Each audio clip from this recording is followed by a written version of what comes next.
Hi friends, எல்லாருக்கும் வணக்கம். Welcome to Keethu cooks. எல்லோரும் நல்லா இருக்கீங்களா? நான் ரொம்ப நல்லா இருக்கேன். என்னுடைய சப்ஸ்கிரைபர்கள் எல்லாருக்கும் நான் ரொம்ப நன்றியை தெரிவிச்சுக்கிறேன். இன்றைக்கி நம்ம பனானா கேக் ரொம்ப டேஸ்டியாக சூப்பராக ஓவனில் செய்யலாம். அதே போல் நம்ம பாத்திரத்துலேயும் செய்யலாம். இன்றைக்கி நம்ம ஓவனில் செய்கிறத பற்றி நம்ம பார்க்கலாம். பனானா அதாவது வாழைப்பழம் ரொம்ப ரொம்ப அருமையான பழங்கள்லேயே மிகச்சிறந்த ஒரு பழம்னா அது வாழைப்பழம் தாங்க.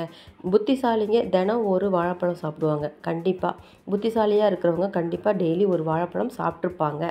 அந்த அளவுக்கு வாழைப்பழத்தில் ஏகப்பட்ட நன்மைகள் இருக்குது.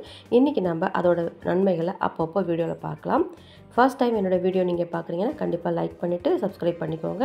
கூடவே இருக்க பெல் ஐக்கானில் ஆல் ஆப்ஷனை கிளிக் பண்ணி வச்சுக்கோங்க. வாங்க இப்போ ரெசிபிக்கு போகலாம். நான் இன்றைக்கி 3 பூவம்பழம் எடுத்திருக்கேன். அதை தோல் நீக்கிட்டு இந்த மாதிரி குட்டி குட்டியாக கட் பண்ணி ஒரு பவுலில் சேர்த்துக்கலாம். வாழைப்பழம் பொதுவாக இந்த கேக் செய்கிறதுக்கு ரொம்ப கனிஞ்சு இருக்கணும்னு அவசியம் இல்லை. அதே போல் ரொம்ப காயாக இருந்தாலும் செய்ய முடியாது. ஓரளவுக்கு பழுத்திருந்தால் ஓகே. இப்போ இந்த 3 வாழைப்பழத்தையும் கட் பண்ணிவிட்டு 3 எக் அதே போல் உடச்சி விட்டுட்டு நம்ம பீட்டரில் நல்லா பீட் பண்ணிக்கலாம். அல்லது ஸ்மாஷ் வச்சு அது மாதிரியும் நசுக்கி விட்டு நம்ம செய்யலாம். அது ரொம்ப டைம் எடுக்கும். பீட்டர்னால் நம்ம ஃபியூ மினிட்ஸில் ரெடி பண்ணிடலாம். இப்படி நல்லா க்ரீமியாகவும் நமக்கு கிடைக்கும்.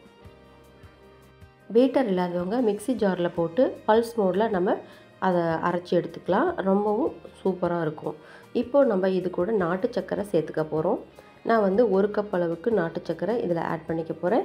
இதில் மண் தூசி இல்லாத சுத்தமான நாட்டு சர்க்கரையாக வாங்கிட்டிங்கன்னா டைரெக்டாக அப்ளை பண்ணிக்கலாம். இதையும் நம்ம பீட் பண்ணிக்கலாம்.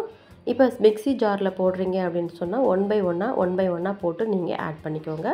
இது கூடவே 1/4 கப் அளவுக்கு நான் பவுடர்டு சுகர் அதை ஆட் பண்ணியிருக்கேன். நீங்களும் இதே போல் ஆட் பண்ணிக்கலாம். எல்லாமே சேர்த்து இப்போ நம்ம நல்லா பீட் பண்ணிக்கலாம். இது கூட 1/4 கப் அளவு குக்கிங் ஆயில், ரீஃபைண்ட் ஆயில் எடுத்துக்கலாம். இதுவே எண்ணெய் போல் நீங்கள் எடுத்துக்கிட்டீங்க, கடலெண்ணெய் போல் எடுத்துக்கிட்டீங்க அப்படின்னு சொன்னால் ஃப்ளேவர் கடலெண்ணெய் ஸ்மெல், கடலெண்ணெய் டேஸ்ட் அது வரும். அதனால் நீங்கள் ரீஃபைண்ட் ஆயில் எடுத்துக்கிட்டிங்கன்னா ரொம்ப நல்லாயிருக்கும். இப்போது நம்ம மைதா சேர்த்துக்கலாம். 1 கப் அளவுக்கு நான் மைதா ஃபஸ்ட்டு கொஞ்சம் கொஞ்சமாக சேர்த்துக்கிறேன். லிட்டில் பை லிட்டிலாக நம்ம சேர்த்துக்கும் போது இது பவுடராக வெளியில் பறக்காமல் அழகாக மிங்கிள் ஆகி ரொம்ப சூப்பராக ஸ்மூத்தியாக நமக்கு கிடைக்கும். கொஞ்சம் கொஞ்சமாக நம்ம செய்யும்போது நமக்கு பவுடர் மேலே பறக்காது. அதே போல் கட்டி விழாது. எல்லா பக்கமும் ஈவனாக நமக்கு மிக்ஸ் பண்ணுறதுக்கு ஈஸியாக இருக்கும். இதே போல் மற்ற எல்லா மாவையும் சேர்த்து நம்ம மிக்ஸ் பண்ணிக்கலாம். இப்போது இதில் மைதா, ஆயில், வாழைப்பழம், நாட்டு சர்க்கரை, பவுடர் சுகர் எல்லாமே சேர்த்தாச்சு. எல்லாம் பிளெண்ட் ஆகி பர்ஃபெக்டாக ஒரு கன்சிஸ்டன்சிக்கு நமக்கு வந்திருக்கு. பாருங்கள், இந்த கன்சிஸ்டன்சி நமக்கு பர்ஃபெக்டாக இருக்கும். ஆல்ரெடி நம்ம கேக் டின்னில் பட்டர் ஷீட் போட்டு பரப்பி விட்டுருக்கோம். இப்போ நம்ம அடித்து வச்ச இந்த கலவையை ஆட் பண்ணிக்கலாம். நல்லா எல்லா பக்கமும் ஈவனாக இருக்க மாதிரி நம்ம ஊற்றி பரப்பி விட்டுட்டு டேப் பண்ணி ஈவன் பண்ணிக்கலாம். இந்த பனானா கேக்குக்கு நாம் baking soda, baking powder, essence எதுவுமே நம்ம ஆட் பண்ணலை. இப்போது இதுக்கு மேலே டாப்பிங்கில் நமக்கு நட்ஸ் எது இருக்கோ அதை நம்ம குட்டி குட்டியாக கட் பண்ணி சாப் பண்ணி அதை மேலே டெக்கரேஷனாக நம்ம வச்சுக்கலாம். நட்ஸ் இல்லைனாலும் ஒன்றும் பிரச்சனை இல்லைங்க. மேலே நிலக்கடலை போட்டுக்கலாம். நட்ஸே இல்லைனாலும் ப்ளைனாகவும் விட்டு நம்ம செஞ்சுக்கலாம். இப்போ பர்ஃபெக்டாக நம்மளோட கேக்குக்கு உண்டான டாப்பிங் ரொம்ப சூப்பராக நம்ம செஞ்சு வச்சாச்சு. இப்போ ஓவனில் நம்ம குக் பண்ணிக்கலாம். ஓவனில் ஆல்ரெடி ப்ரீ ஹீட் ஒரு 10 மினிட்ஸ் 180 டிகிரியில் பண்ணி வச்சாச்சு. இப்போ பேக்கிங் கன்வெக்ஷன் மோடில் 35 மினிட்ஸ் விட்டுறலாம். இப்போது நல்லா 35 மினிட்ஸ் கழித்து பார்க்கலாம். ரொம்ப சூப்பராக பேக் ஆகி வந்துடும்.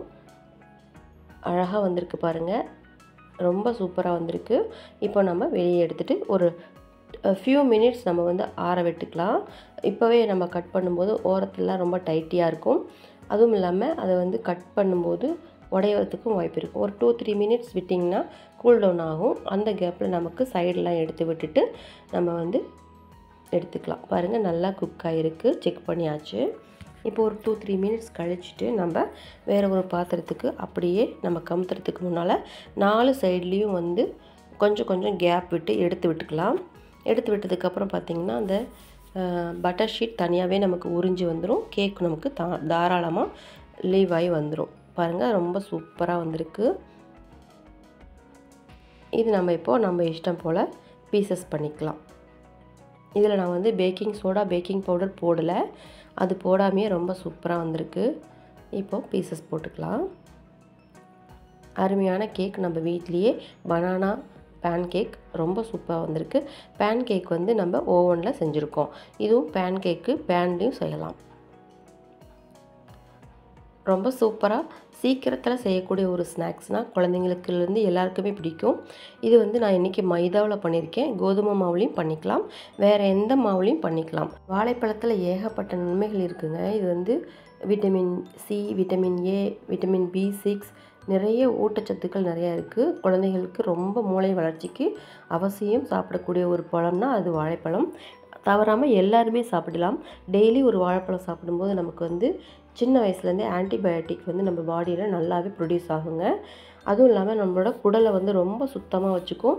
சிறுகுடல்லேருந்து பெருகுடல் வரைக்கும் வரக்கூடிய எல்லா விதமான நுண்கிருமி நோய்களை அவ்வளோ சீக்கிரமாக நம்மளை அண்டை விடாமல் பார்த்துக்கக்கூடிய ஒரு பொருள்னால் அது வாழைப்பழம் தாங்க. கண்டிப்பாக எல்லாருமே வாங்கி யூஸ் பண்ணி பாருங்கள். இந்த வீடியோ உங்களுக்கு பிடிச்சிருக்குன்னு நான் நினைக்கிறேன். கண்டிப்பாக உங்கள் ஃப்ரெண்ட்ஸ் அண்ட் ரிலேட்டிவ்ஸ்க்கு ஷேர் பண்ணுங்கள், லைக் பண்ணுங்கள், சப்ஸ்கிரைப் பண்ணி வச்சுக்கோங்க. கூடவே இருக்க பெல் ஐக்கானில் ஆல் ஆப்ஷனை கிளிக் பண்ணி வச்சுக்கோங்க. நான் உங்களை அடுத்த வீடியோவில் மீட் பண்ணுறேன். தேங்க்ஸ் ஃபார் வாட்சிங் this video friends. Thank you. Bye and take care friends.